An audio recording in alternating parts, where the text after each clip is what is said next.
Selamat datang, salam equilibrium. Kali ini kita akan membahas mengenai jurnal khusus pada perusahaan dagang. Jadi jurnal khusus itu jurnal yang digunakan khusus untuk mencatat transaksi tertentu. Biasanya transaksi yang sering terjadi atau berulang-ulang terjadi. Pada perusahaan dagang, ada beberapa transaksi yang sering atau terjadi secara berulang-ulang. Untuk itu perlu dibuat jurnal khusus untuk mencatat transaksi-transaksi tersebut. Berikut ini adalah beberapa jurnal khusus pada perusahaan dagang. Yang pertama adalah jurnal pembelian. Sebagaimana kita ketahui bahwa perusahaan dagang itu kegiatan utamanya adalah jual beli barang. Berarti nanti ada transaksi pembelian dan ada transaksi penjualan.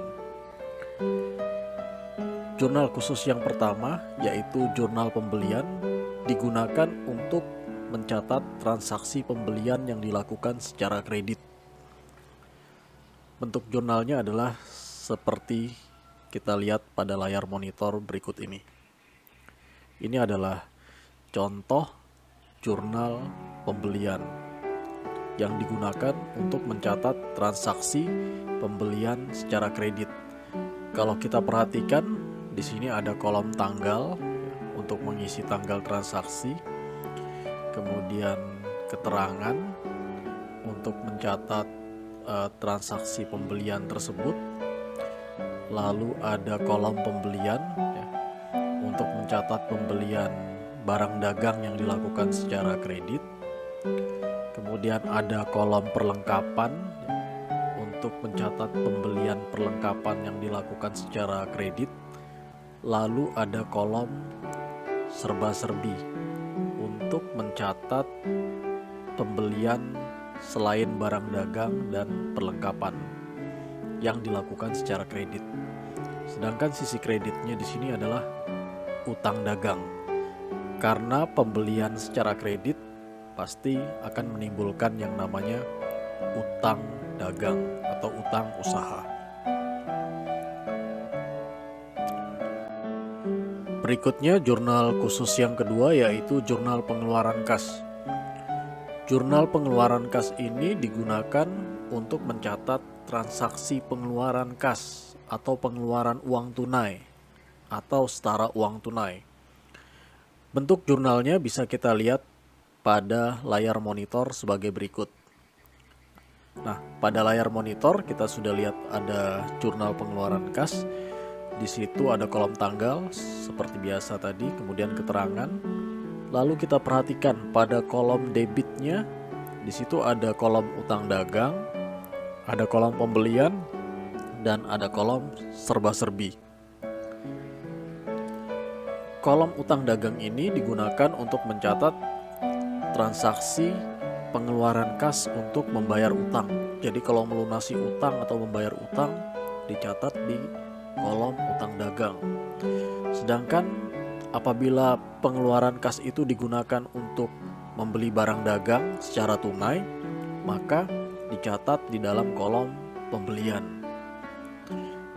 Dan apabila pengeluaran kas itu digunakan untuk selain membayar utang dan pembelian tadi, maka harus kita catat di dalam kolom serba-serbi. Kita tuliskan nama akun dan berapa jumlahnya. Lalu kita perhatikan pada sisi kredit, di situ ada kolom kas dan potongan pembelian. Kolom kas ini kita isi seberapa besar kas yang kita keluarkan. Nah, mungkin dalam pembelian ada potongan pembelian. Apabila ada potongan pembelian, itu akan mengurangi jumlah kas yang akan kita keluarkan. Bisa kita tulis juga di sini, di sisi kredit, di kolom potongan pembelian. Bila ada, jika ada. Kalau nggak ada ya nggak usah diisi. Selanjutnya, jurnal khusus yang ketiga yaitu Jurnal penjualan. Sebagaimana tadi jurnal pembelian untuk mencatat transaksi pembelian secara kredit, maka jurnal penjualan juga pada dasarnya hampir sama, tetapi di sini untuk mencatat penjualan secara kredit, ya, penjualan barang secara kredit. Bentuk jurnalnya bisa kita lihat pada layar monitor, ada tanggal, kemudian keterangan, referensi, syarat pembayaran, dan piutang dagang di debit serta penjualan di kredit. Nilainya sama.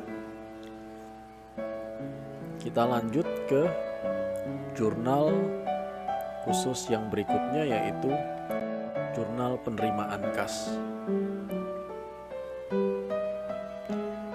Digunakan untuk mencatat penerimaan kas atau uang tunai atau setara uang tunai. Bentuk jurnalnya bisa kita lihat pada kolom berikut. Di situ ada kolom tanggal, kolom keterangan. Kita lihat debitnya. Pada sisi debit ada kolom kas dan potongan penjualan. Kas untuk mencatat nilai kas yang kita terima, sedangkan potongan penjualan ya untuk mencatat nilai potongan penjualan yang kita berikan apabila pembeli menyetujui syarat-syarat yang telah ditetapkan. Lalu di sisi kredit kita lihat di situ ada beberapa kolom: piutang dagang, penjualan, dan serba-serbi. Kita lihat piutang dagang. Kolom piutang dagang ini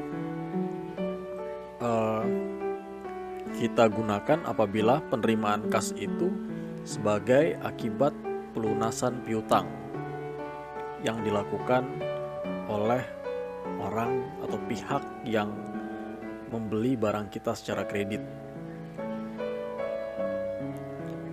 Jika penerimaan kas itu kita peroleh dari penjualan tunai, maka kita masukkan ke kolom penjualan. Selain itu, kita masukkan ke dalam kolom serba-serbi.